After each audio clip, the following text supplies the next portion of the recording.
I want to know your reaction to that exchange between Trump, J.D. Vance, and President Volodymyr Zelenskyy. You've covered world conflicts. You were very involved in covering the start of this war. What do you make of that exchange?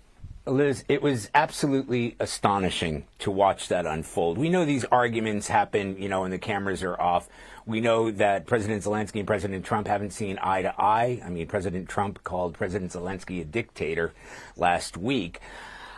I've interviewed President Zelenskyy not long ago. I went to the front lines with President Zelenskyy. As Nancy pointed out, English is not his first language, and he sometimes struggles, but he had to take issue with the argument that J.D. Vance was pushing toward him, that he wasn't grateful, wasn't thankful enough. And then when President Trump weighed in as well, he accused President Zelenskyy of having hatred for President Putin. Of course he has hatred for President Putin. He has expressed that hatred.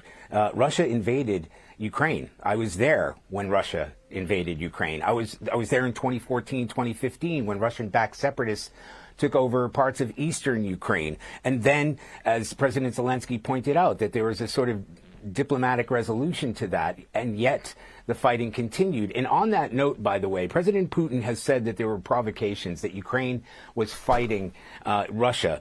And that's true.